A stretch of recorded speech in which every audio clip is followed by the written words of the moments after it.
Hey guys, it's Katie here with Live the Mundane and welcome back to my channel.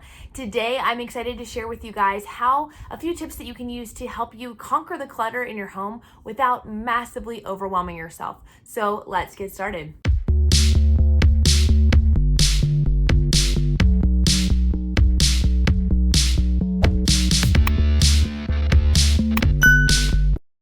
All right, so if you guys have been following my channel for a while, you know that I've been talking a lot recently about decluttering. And no, this channel is not all based on decluttering, but I did bring it up in my What I Wish I Would Have Known as a New Mom, which I will post that video up above if you missed it.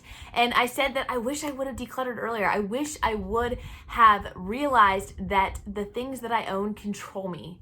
And unfortunately, they control my time and how I spend my money and all these things. So having less means that I have more freedom because I don't have to spend all my time cleaning, and that was such a huge thing for us in our life. I also mentioned decluttering recently in my video on our cleaning system and how I realized that before I could jump into a system of cleaning our house, I really had to declutter first. So I had a lot of people ask me questions. Okay, Katie, you said I should declutter. What does that look like? How am I actually supposed to do this? This is so overwhelming to think that I could declutter or that I should be able to declutter before I move on to an actual cleaning system. So what does that look like? So I wanted to give you guys just a few quick tips. And to be honest, I'm just gonna touch the tip of the iceberg in this topic.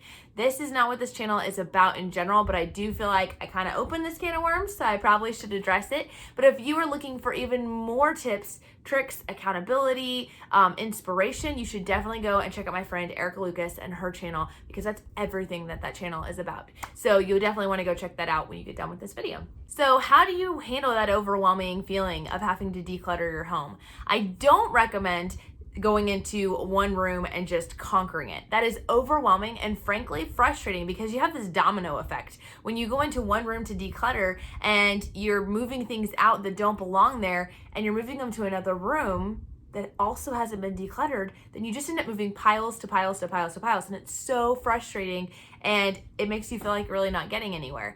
So instead, what I recommend is just taking a timer and setting it on your phone or whatever device will be helpful to you for 10 to 15 minutes a day, 5 days a week. Take the weekends off, enjoy your family, but 5 days a week. Set that timer for 10 to 15 minutes. Then during this time, you are not going to do cleaning at all, guys. This is no cleaning.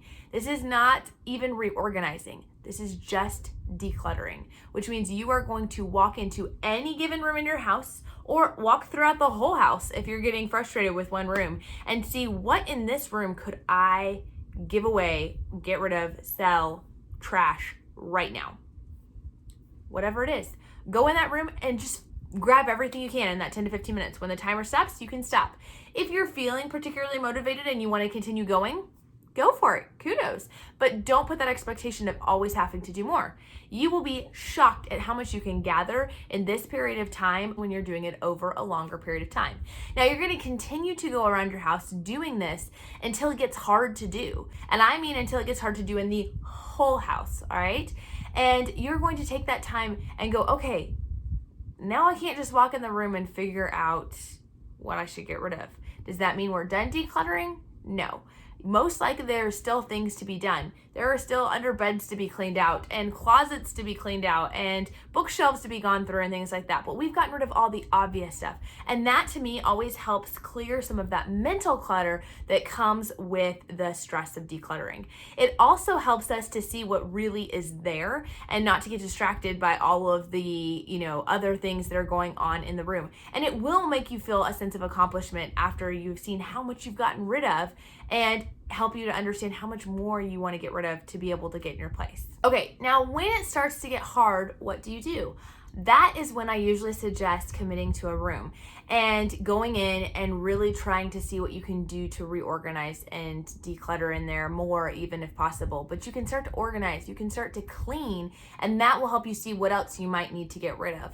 Also, this is helpful because when you get rid of all the obvious stuff, then when you have things like furniture pieces that maybe aren't working in that room, you won't have, if you had committed to that room and weren't going to stop until you committed to that room, you might have gotten rid of that perfectly good bookshelf that was sitting in your bedroom that you don't really use in your bedroom, But now when you get down to the family room, you realize you need a bookshelf and you got rid of it.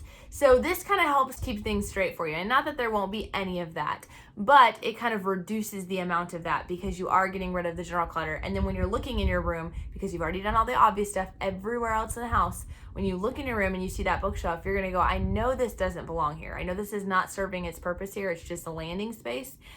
Is there anywhere else in the house that could use that? And hopefully by this point, you've cleared off enough space where you could move said bookshelf to another room. All right, so we kind of talked about where to start with all of that, which is great. But what about actually getting rid of stuff? How do you decide? How do you actually make that process work? Well, I'm going to give you a few tips for that. The first is don't be afraid to throw away things. Guys, I'm not talking about being wasteful. I am a big proponent in disposing of things responsibly, for sure. I'm not trying to knock that at all. If it can be recycled, recycle it. But I want you to understand that sometimes there is such a fear of disposing of things because of waste that we end up donating things that are trash. So take the time to look at the things that you are wanting to get rid of and go, would I want to purchase this? Would I want to give this to my best friend? Okay, if not, maybe you need to consider disposing of it. Or, maybe if it's clothing items, maybe there's somewhere else that you can donate it that can be repurposed for something else. We have a local thrift store in town that takes old t-shirts and stuff like that, and they recycle them, they cut them up into strips, and they sew them into, or they weave them into rugs and pot holders and things like that. So there are a lot of cool opportunities that you can do to give something or get rid of it. The second thing with this is to understand that you may have to rebuy something in the future and just get over it. It just makes it so much easier. It is so easy to hoard stuff because we fear that we might need it in the future. What happens if I might need this, this lamp? Or what if I need these little baby clothes again or whatever? Let it go. God provided it once for you. And if you truly need it, He will provide it again. So bless and release. Instead of taking the time to hoard it all just in case, take the time to bless somebody else with that and to let God use those things He provided for you to provide for someone else right now. And understand that if you need it again, He will provide it for you. With that being said, there will probably be things you mistakenly get rid of and then find out shortly after that, oh man, I actually really needed that. I did that a lot when we first moved. I got rid of stuff in the old house, and then the new house found out, oh, I actually have a use for that now after all these years. But you know what? It was so much better and so much easier to go out and buy those 4 items out of who knows how many. I would much rather have to go back and rebuy those 4 items and actually know where they are, for one, because just because I had it doesn't mean I had a system to know where it was, and to be able to know that the other things that I let go, other than those 4 items, because it was truckloads and truckloads and truckloads of stuff, could bless somebody else. It's not worth keeping all my stuff just in case I might need 1 or 2 things. Also, there might be things that you have purchased that you have to let go that are painful. They're like, oh, but I spent so much money on that, or I did whatever. But you know what? If you're not using it, or you don't have a home for it, or whatever, really, truly, it's not doing you any good, and it's not doing anybody else any good. And as painful as those lessons are to learn, it's a good lesson. Maybe next time that you're in the clearance aisle, if you're like me, you'll actually pass it up when it's a good deal and not just go, but it's so cheap, I should grab it just in case someone else needs it. I'm so guilty of that. I just can't pass up a good deal. It's so hard for me. And so just learn from those mistakes. Take it, accept it, and understand that next time, maybe we need to think through, what can we actually do with this? And do I actually already know where this is going, or do I need to pass and let someone else take it? Another big thing when it comes to getting rid of stuff is understanding the need to get it out of your house immediately. All of this may not work for everyone who's watching this video. Understand there is a sense of making it your own. But one thing that I discovered was I had to get these things out of my house. If they sat in my house or in my garage, then what ended up happening is they would slowly trickle their way back in. Maybe the kids would find toys that I had gotten rid of and slowly bring them back in. And that became a huge issue. So we needed to just get them, they need to be gone. So immediately when you're done going through and decluttering something, take it straight to the car. Do not pass go. Do not collect $200. This is not the time to be waiting till the pile gets big enough and then taking it to the car. Then I suggest making regular times, and depending on the amount of clutter in your home, that might be once a day, it might be once a week, it might be once a month, but make regular times where you're just going to go and drop that off, whatever donation place you want to do that at. And go ahead and get it out of your house and make it scheduled so that you know that on Mondays, that's going to be dropped off at Goodwill. You can also, if you like to offer to others, friends, family members, that they might want to come and look through your items, it can be hard because I've done that before where I want to bless somebody with it. So I'll post it out there on Facebook, and this is kind of how it goes. Someone's like, oh, I would love that. That would be so helpful to me. And I'm like, great. When can you come pick it up? And I've been guilty of this too, guys, on both ends. So I'm not pointing fingers here. But then somebody goes, oh, well, I would love to pick it up, but I'm really busy this week, and we have soccer practice next week, and, I have an appointment this week, so can I just pick it up like in 3 weeks from now? And it just kind of goes on and on and on. It can drag out forever. Again, not knocking it. I have so been that person. But that can be a burden and a struggle for you as you're trying to let things go out of your home. You keep saving them aside. And then what has happened to me sometimes is I save it aside and then it gets damaged while I'm waiting for them to come pick it up because it was off to the side and one of the kids got into it or something. So what I would recommend instead is set your day or your week or your month or whatever that you're going to go do your drop-offs. Put it out there on Facebook if you want, if you have something of value or you think could be particular blessing to somebody, and just post and say, hey, I have 3 bags of baby girl clothes or whatever, and I would love it if it could bless somebody. I'm going to be taking these to the thrift store on Monday. If anybody would like to come pick them up before then, please feel free to. Otherwise, I'll just plan on dropping them off.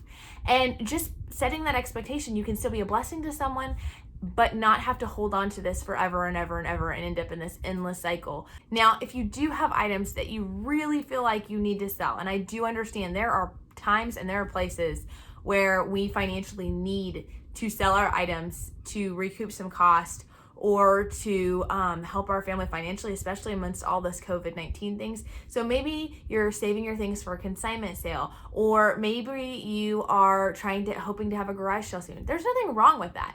But if the clutter is controlling your life and it is not just a maintenance clutter thing, because even at the point where we are, which is more at a maintenance of our house versus constantly decluttering, we still have time for decluttering each week and a couple of times a week that I try to go through and see if there's anything else we need to get rid of.